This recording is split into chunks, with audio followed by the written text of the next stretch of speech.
Hello. ലാവണ്യയുടെ കയ്യിൽ നിന്നും phone number വാങ്ങി ശ്രുതിയെ വിളിക്കുന്നുണ്ട് അശ്വിൻ.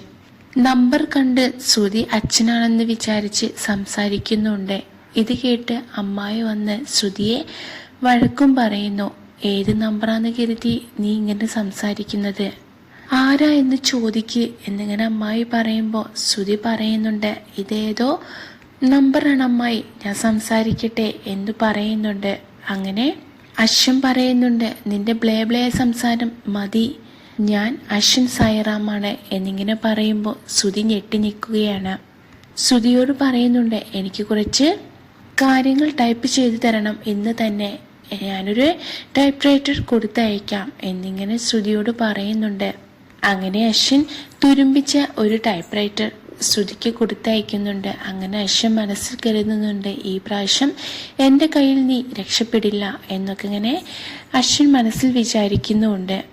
ടൈപ്പ് റൈറ്ററിൽ ടൈപ്പ് ചെയ്തുകൊണ്ടിരിക്കുമ്പോൾ പ്രീതി ശ്രുതിയുടെ അടുത്തേക്ക് വന്നിരിക്കുന്നുണ്ട്. ശ്രുതി പറയുന്നുണ്ട്, എത്ര വലിയ കൊമ്പനാന്ന് പറഞ്ഞിട്ട് എന്താ കാര്യം, ഒരു തുരുമ്പിച്ച ടൈപ്പ് റൈറ്ററാണ് കൊടുത്തയച്ചിരിക്കുന്നത്, ഇതിലെങ്ങനെ ഞാൻ ടൈപ്പ് ചെയ്യും, ഇതെനിക്ക് പണി തരാൻ വേണ്ടിയിട്ടുള്ള വലിയൊരു ചതിയാണ് എന്നൊക്കെ ഇങ്ങനെ ശ്രുതി പ്രീതിയോട് പറയുന്നുണ്ട്. ഇതെല്ലാം കേട്ട് പ്രീതി ശ്രുതിയെ ആശ്വസിപ്പിക്കുന്നുമുണ്ട്. പിന്നീട് ലാവണ്യ അശ്വിന്റെ വീട്ടിലേക്ക് എത്തുന്നുണ്ട്. അശ്വിനോടുള്ള പ്രണയം കാരണം ലാവണ്യ അശ്വിന്റെ വീട്ടിലെത്തി മുത്തശ്ശിയോടൊക്കെ സംസാരിക്കുന്നുണ്ട്. മുത്തശ്ശിക്കാണെങ്കിൽ ലാവണ്യയുടെ സംസാരം ഒട്ടും ഇഷ്ടപ്പെടുന്നില്ല. മുത്തശ്ശി പറയുന്നുണ്ട്, അല്ല നിന്നെ കുറ്റം പറഞ്ഞിട്ട് കാര്യമില്ല, സംസ്കാരം അത് പഠിച്ചതല്ലേ പാലിക്കൂ എന്നൊക്കെ ലാവണ്യയോട് മുത്തശ്ശി പറയുന്നുണ്ട്. മുത്തശ്ശിക്കാണെങ്കിൽ ലാവണ്യയുടെ ഒട്ടും ഇഷ്ടപ്പെടുന്നുമില്ല. ടൈപ്പ് ചെയ്ത പേപ്പറുമായി ശ്രുതി അശ്വിന്റെ അടുത്തേക്ക് വരുന്നുണ്ട്. അശ്വിനാണെങ്കിൽ ഒരു സ്വിമ്മിംഗ് പൂളിന്റെ അടുത്ത് നിന്നാണ് ശ്രുതിയോട് സംസാരിക്കുന്നത്. പെട്ടെന്ന് തന്നെ അശ്വിൻ ആ സ്വിമ്മിംഗ് പൂളിലേക്ക് വീഴാൻ പോകുമ്പോൾ ശ്രുതി പിടിക്കുകയാണ്.